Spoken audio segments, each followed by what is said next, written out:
ಸ್ನೇಹಿತರೆ ನಮಸ್ಕಾರ. ಅಡುಗೆ ಮಾಸ್ಟರ್ ಚಾನಲ್ಗೆ ನಿಮ್ಮೆಲ್ಲರಿಗೂ ಸ್ವಾಗತ. ನಾನು ನಿಮ್ಮನೆ ಮಗ ಶ್ರೀಕಾಂತ್. ಇವತ್ತು ನಾನು ನಿಮ್ಗೆ ಒಂದು ಸ್ಪೆಷಲ್ ಆಗಿರುವಂತ ವೈಟ್ ಕಲರ್ ಕೂರ್ಮಾ ಮನೆಯಲ್ಲಿ ಹೇಗ್ ಮಾಡ್ಕೋಬಹುದು ಅನ್ನೋದನ್ನ ತೋರಿಸೋದಕ್ಕೆ ಬಂದಿದ್ದೀನಿ. ಇದು ಸಾಮಾನ್ಯವಾಗಿ ಹೋಟೆಲ್ಗಳಲ್ಲಿ ಸಿಗೋದಿಲ್ಲ. ಮಸಾಲೆ ಹಾಕಿ ಮಾಡಿರುವಂತದ್ದೇ ಜಾಸ್ತಿ ಇರುತ್ತೆ.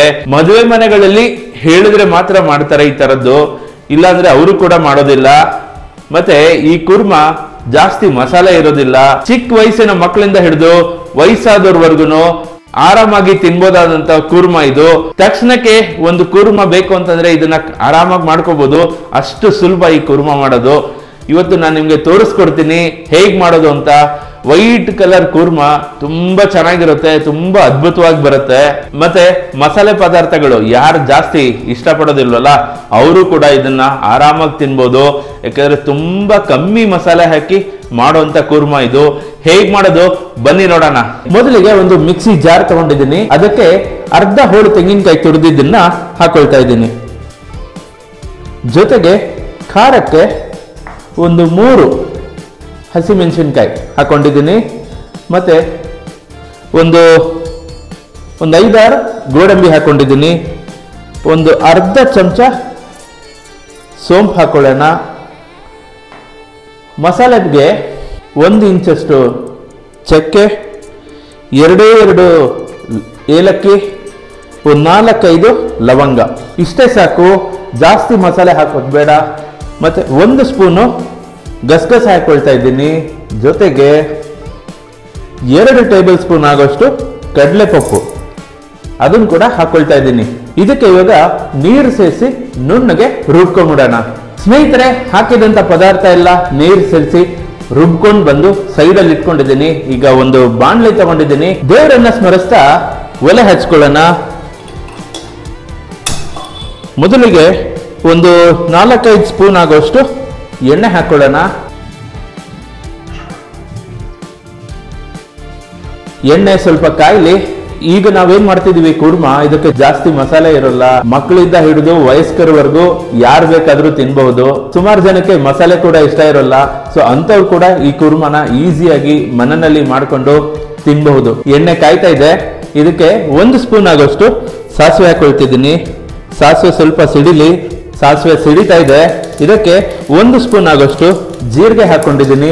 ಜೊತೆಗೆ ಅವಾಗಲೇ ಮಿಕ್ಸಿಗೆ ರುಬ್ಬುವಾಗ ಅರ್ಧ ಸ್ಪೂನ್ ಸೋಂಪು ಹಾಕೊಂಡಿದ್ದೆ, ಇನ್ನು ಅರ್ಧ ಸ್ಪೂನ್ ಉಳಿಸ್ಕೊಂಡಿದ್ದೆ, ಅದನ್ನ ಕೂಡ ಇಲ್ಲೇ ಹಾಕೊಳ್ಳೋಣ. ಸ್ವಲ್ಪ ಕರಿಬೇವು ಹಾಕೊಳ್ಳೋಣ.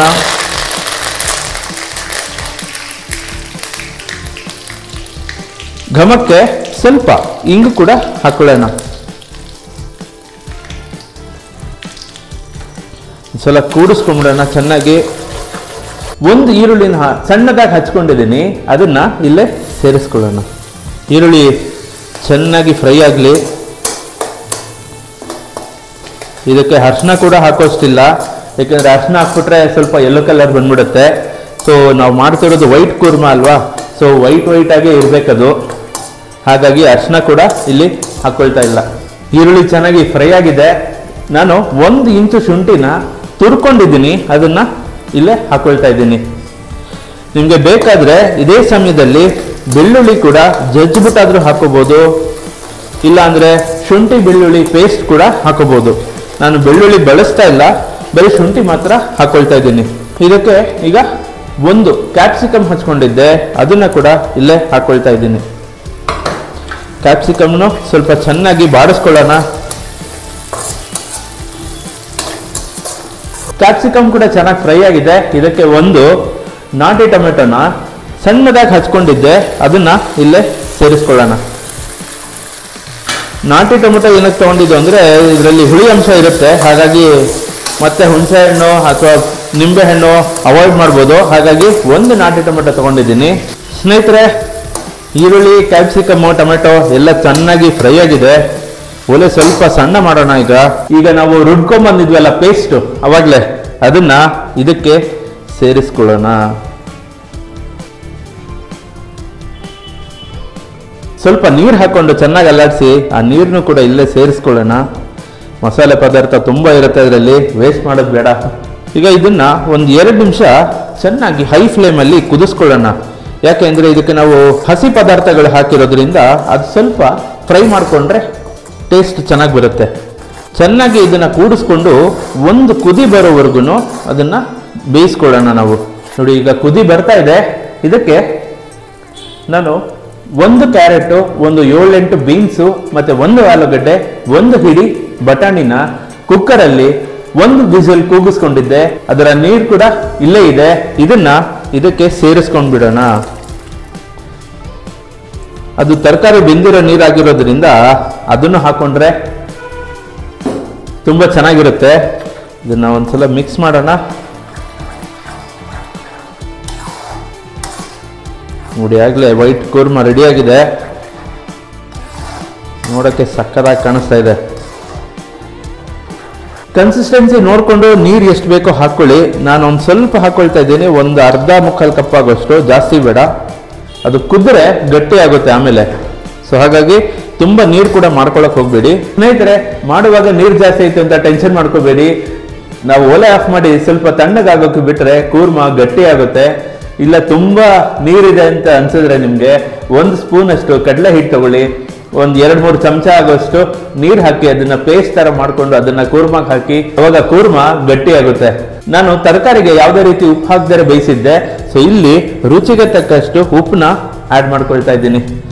ಕಲ್ಲುಪ್ಪು ಹಾಕಿದ್ದೀನಿ, ನೀವು ಬೇಕಾದ್ರೆ ಪುಡಿ ಉಪ್ಪು ಕೂಡ ಹಾಕೋಬಹುದು. ನಾನೊಂದು 1/4 ಚಮಚ ಆಗೋಷ್ಟು ಕಲ್ಲುಪ್ಪು ತಗೊಂಡಿದ್ದೀನಿ. ಚೆನ್ನಾಗಿ ಒಂದ್ಸಲ ಕುದೀಲಿ ಇದು. ನಾನು ಇಲ್ಲಿ ಬರೀ ಮಿನಿಮಮ್ ಆಗೋಷ್ಟು ತರಕಾರಿ ಮಾತ್ರ ತಗೊಂಡಿದ್ದೀನಿ, ಕ್ಯಾರೆಟ್, ಬೀನ್ಸ್ ಮತ್ತೆ ಆಲೂಗಡ್ಡೆ ಅಂತ. ಅದರ ಜೊತೆಗೆ ನಿಮ್ಗೆ ಇನ್ನೂ ಯಾವ್ದಾದ್ರು ತರಕಾರಿ ಬೇಕು ಅಂದ್ರೆ ಖಂಡಿತ ತಗೋಬಹುದು. ನಾವು ಮಾಡ್ತಿರೋಂಥ ಕೂರ್ಮ ಚೆನ್ನಾಗಿ ಕುದ್ದಿದೆ. ಇದಕ್ಕೆ ಸ್ವಲ್ಪ ಹಚ್ಚಿರೋಂಥ ಕೊತ್ತಂಬರಿ ಸೊಪ್ಪು ಹಾಕೊಂಡ್ಬಿಡೋಣ. ಸ್ವಲ್ಪ ಮಿಕ್ಸ್ ಮಾಡಿಬಿಟ್ಟು ಒಲೆನ ಆಫ್ ಮಾಡ್ಕೊಳ್ಳೋಣ. ಇಲ್ಲಿಗೆ ನಾವು ಮಾಡಿರೋಂಥ ವೈಟ್ ಕೂರ್ಮ ರೆಡಿ ಆಯಿತು. ಸ್ನೇಹಿತರೆ, ಒಲೆ ಆಫ್ ಮಾಡಿ ಒಂದು 5 ನಿಮಿಷ ಆಗಿದೆ. ನೋಡಿ ಈಗಾಗಲೇ ನಾವು ಮಾಡಿರೋ ಕೂರ್ಮ ಎಷ್ಟು ಗಟ್ಟಿಯಾಗೋಗಿದೆ ನೋಡಿ. ಇದೇ ತರ ಇರಬೇಕು, ತರಕಾರಿ ಎದ್ದು ಕಾಣ್ತಾ ಇರಬೇಕು ಕೂರ್ಮಲ್ಲಿ, ಇಲ್ಲಾಂದ್ರೆ ಕೂರ್ಮ ಮಜಾ ಇರಲ್ಲ ತಿನ್ನೋದಕ್ಕೆ. ವೆಜಿಟೇಬಲ್ ಕೂರ್ಮ ವೈಟ್ ಕಲರ್ ನೋಡಿ ಎಷ್ಟು ಸಕ್ಕತ್ತಾಗಿ ಬಂದಿದೆ. ಈಗ ನಾನು ತಟ್ಟಲ್ಲಿ ವೈಟ್ ಕೂರ್ಮ ಜೊತೆ ಬನ್ಸ್ ಹಾಕೊಂಡಿದ್ದೀನಿ. ಒಂದ್ಸಲ ಇದನ್ನ ತಿಂದು ರುಚಿ ನೋಡೋಣ ಬನ್ನಿ. ಆಹಾ, ಆ ವೈಟ್ ಕೂರ್ಮ ಸ್ಮೆಲ್ಲು ಸೂಪರ್ ಆಗಿ ಬರ್ತಾ ಇದೆ.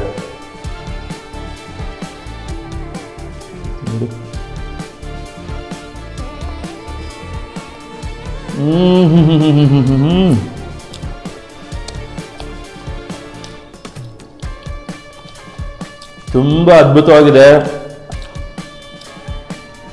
ಮಂಗಳೂರು ಬನ್ಸು ಸ್ವೀಟ್ ಆಗಿ ಸಕ್ಕತ್ತಾಗಿದೆ. ನಾವು ಮಾಡಿರೋ ವೈಟ್ ಕೂರ್ಮ ಮೈಲ್ಡ್ ಮಸಾಲೆ ಫ್ಲೇವರು ತುಂಬ ಚೆನ್ನಾಗಿದೆ.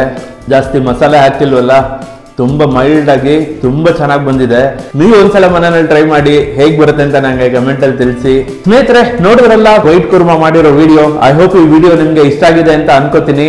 ಇಷ್ಟ ಆಗಿದ್ರೆ ಲೈಕ್ ಮಾಡಿ, ವಿಡಿಯೋನ ಫ್ರೆಂಡ್ಸ್ ಅಂಡ್ ಫ್ಯಾಮಿಲಿ ಜೊತೆ ಶೇರ್ ಮಾಡಿ. ನೀವು ಮನೆಯಲ್ಲಿ ಒಂದ್ಸಲ ಮಾಡ್ಕೊಂಡು ತಿಂದು ಹೇಗೆ ಬಂತು ಅಂತ ನನಗೆ ಕಮೆಂಟ್ ಅಲ್ಲಿ ತಿಳಿಸಿ ಅಂತ ಹೇಳ್ತಾ, ಮುಂದಿನ ವಿಡಿಯೋದಲ್ಲಿ ಇನ್ನೊಂದು ರೆಸಿಪಿ ಜೊತೆ ನಿಮ್ಮ ಮುಂದೆ ಬರ್ತೀನಿ. ಅಲ್ಲಿವರೆಗೂ ನಮಸ್ಕಾರ.